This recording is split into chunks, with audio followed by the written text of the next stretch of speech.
Hello दोस्तों, कैसे हैं आप सभी।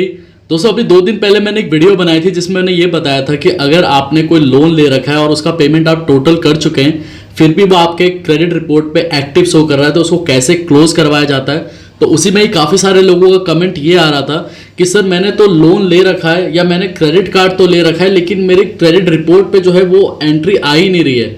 मतलब आपने HDFC का क्रेडिट कार्ड लिया या SBI का क्रेडिट कार्ड लिया और लिए हुए आपको 6 महीने हो चुके हैं, आप टाइमली पेमेंट कर रहे हैं, लेकिन जब आप अपना क्रेडिट रिपोर्ट निकलवा रहे हैं तो उसमें कोई डिटेल आ ही नहीं रही है, आपका क्रेडिट स्कोर शो ही नहीं कर रहा। तो उसको कैसे जो है आप अपडेट करवा सकते हैं, वही मैं आज आपको बताने वाला हूं। देखिए दोस्तों, आप कहीं से भी फाइनेंस कराते हैं तो आपसे पैन कार्ड नंबर जरूर लिया जाता है। क्यों लिया जाता है, वो आपका चेक करते हैं क्रेडिट स्कोर, या आप सिबिल स्कोर आप कह सकते हैं। सिबिल स्कोर आपका चेक किया जाता है कि आपने पास्ट में कहां से लोन लिया हुआ है, आपने कितना टाइमली पेमेंट किया हुआ है, कोई डिफॉल्टर तो नहीं है आप। तो वो सारी चीजें चेक की जाती है आपके पैन कार्ड के द्वारा, वो आपका क्रेडिट स्कोर देखते हैं।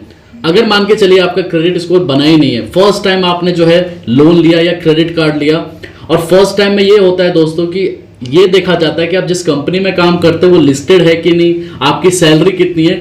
अगर आपका सैलरी ठीक है, अच्छा खासा है, तो उस केस में रिस्क देके आपको लोन दे दिया जाता है या क्रेडिट कार्ड दे दिया जाता है। ये नहीं चेक करते वो कि आपका क्रेडिट स्कोर क्या है। अगर आपका क्रेडिट स्कोर बना ही नहीं है या जनरेट ही नहीं हुआ है, तो उस केस में वो आपको इजीली लोन दे देते हैं आपके सैलरी के बिहाफ पे। लेकिन आपको पता चलता है 6 महीने बाद, 6 महीने आप पेमेंट कर चुके हैं क्रेडिट कार्ड का, चाहे वो पर्सनल लोन हो चाहे कुछ भी हो, आपने फोन फाइनेंस करा रखा है, आप 6 महीने आप टाइमली पेमेंट कर चुके हैं, और एक जगह आप बैंक में लोन के लिए अप्लाई करने जाते हैं तो वहां पर आपको बोला जाता है कि सर आपका क्रेडिट स्कोर तो एकदम जीरो ही दिखा रहा है। मतलब आपने जो है पास्ट में क्या कभी कोई लोन नहीं लिया या कोई क्रेडिट कार्ड नहीं लिया, आपका जो है क्रेडिट ब्यूरो में कोई डिटेल ही नहीं है।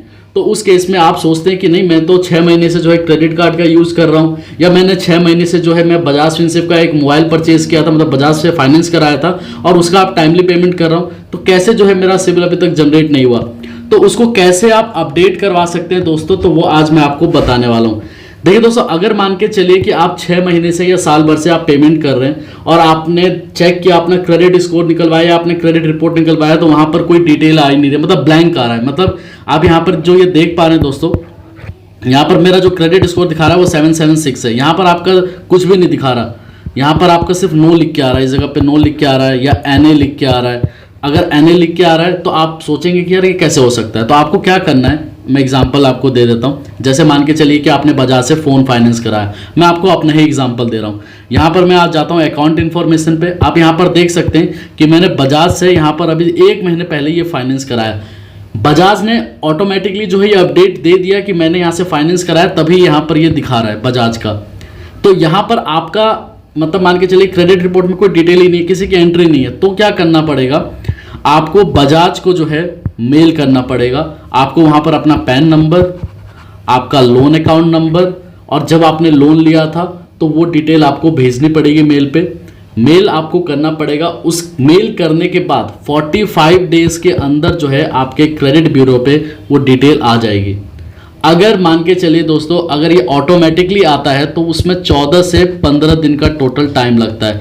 अगर वो जेन्युइन वे में आ जाता है तो ठीक है, अगर नहीं आ पाता, आप मेल करेंगे तो जाहिर सी बात है दोस्तों, मेल का रिवर्ट आते में इसी में ही आपका कम से कम 10 से 15 दिन जो है चला जाएगा।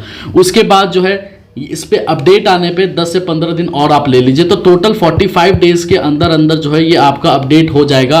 लेकिन यहाँ पर आपको डिस्प्यूट रेज नहीं करना है। काफ़ी लोग क्या करते हैं, यहाँ पर मेंबरशिप लेने चले जाते हैं और मेंबरशिप लेके डिस्प्यूट रेज करने के लिए जाते हैं, लेकिन यहाँ पर आपको डिस्प्यूट रेज नहीं करना है। यहाँ पर आपको जो है बजाज फिनसिप से या होम क्रेडिट या कोई भी कहीं से भी आपने फाइनेंस कराया, उनको मेल करना पड़ेगा और वहाँ पर आपको बताना पड़ेगा कि आपका लोन अकाउंट नंबर ये है, इतने टाइम से आप पेमेंट करते हैं कर रहे हैं, लेकिन आपके जो है क्रेडिट ब्यूरो पे वो डिटेल है ही नहीं। तो उस केस में जो है आपका 45 डेज जो मैंने आपको बताया उसमें अपडेट हो जाएगा। अगर जेन्युइन में अपडेट होता है तो 14 से 15 दिन का टाइम आप ये लेके चलिए कि उस दिन में अपडेट हो जाता है। लेकिन अगर आप अपडेट करवाते हैं, मतलब बजाज फिनसिव की यहाँ पर गलती है, उन्होंने क्रेडिट ब्यूरो में आपका डिटेल दिया ही नहीं है, तो उस केस में जो है आपको 45 डेज का टाइम लगेगा। ये काम जो है बजाज फिनसिव का है, आपका काम जो है सिर्फ टाइमली पेमेंट करना। ठीक है दोस्तों, धन्यवाद।